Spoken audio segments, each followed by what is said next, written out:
Look, most of us are not grandmaster shooters. We're regular guys. We're just trying to make the most out of our dry fire time and our range time. So can a book like Baseline Dry Fire really change the game for an everyday shooter? Let's break down today one specific drill I used. I'm gonna add a little bit of range footage as well as some target information. We're gonna see if it actually delivers. I'll tell you at the end whether it delivers or not. So I'll go ahead and off to the side here, I'm gonna go ahead and put up a few seconds of what I was actually doing. I actually had this drill marked because of the fact that I struggle with, especially on the beat or in a hurry, I get lots of extra input into my strong hand when I try to simply just press the trigger. So let's go ahead. We've seen the footage is played, so we're there. But if we go into the book and we go to the back to the drills, we actually have trigger control at speed, which is what I set up. I was about 10 yards, not 15. And aim the gun exactly in the center of the target. Start with your finger inside the trigger guard, which I did, not on the trigger, but close to it.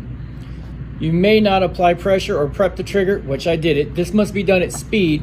At the beep, immediately fire a single round. I decided to do it with pairs. The boom should come immediately after the beat, something like 0.3 seconds. Today, I was getting my first shot off in 0.38. And then experiment with different trigger finger starting positions as you work.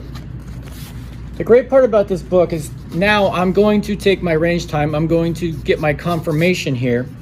Small movements in your hand by tensing up or not pulling the trigger straight back will result in shots going off course. This is a damn solid fact. Hold your hand as still as possible and only press the trigger with your firing hand.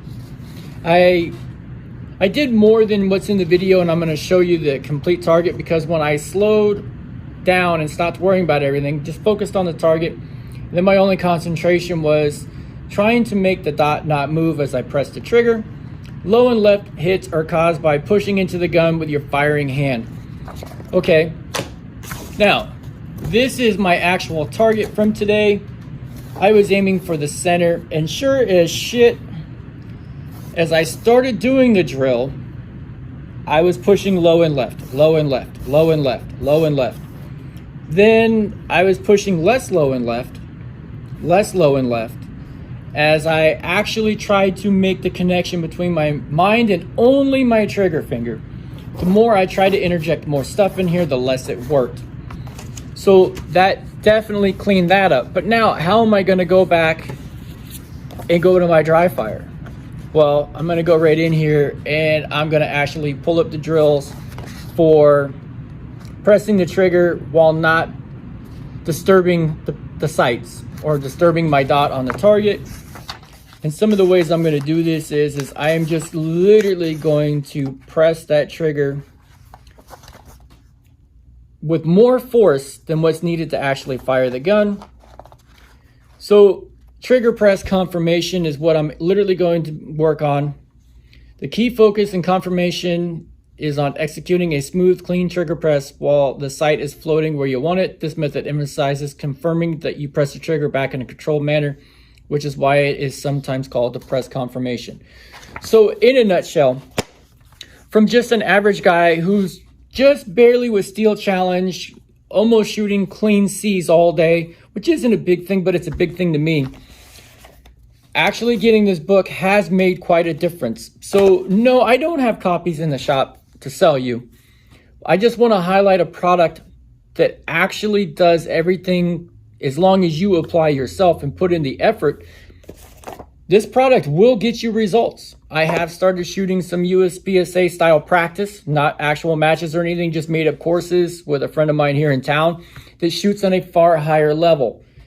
And I find that when I go back after shooting 250 to 350 rounds with him on a Saturday, let's say morning before I come to work, I really stop and think about what's going on. Then I come back and I reference it in Baseline Dry Fire. I'm actually able to break down the individual blocks and pieces of what I'm doing wrong. Everybody like, comment, and subscribe. I'll go ahead and I will actually highlight more products, not just books and not just things in my shop, but things that I use and actually work. Case in point, ipso facto, right now I am trying out my first ever 507 comp optic. That window is so huge, you can see everything. You can know what you're having for lunch tomorrow. My 507C after 5 years wouldn't hold 0 any longer. So I went ahead and upgraded to the comp. So there'll be some review, some actual usage review of the 507 comp coming. Everyone drink water, it's hot. Get out there, get that training. This is something I would definitely highly recommend. No, Ben Stoeger and Joel Park do not pay me. They don't even know who I am. They could give two shits. I just wanted to get this out to anybody else who's trying to work on their abilities. This is a definite tool to have in your range bag. I carried mine today and was actually assessing my target on the range. With that, everyone, Art with A Bird Freedom Support. And that's just a product spotlight of a product that actually works, especially when used by a regular guy. We'll catch you again next time.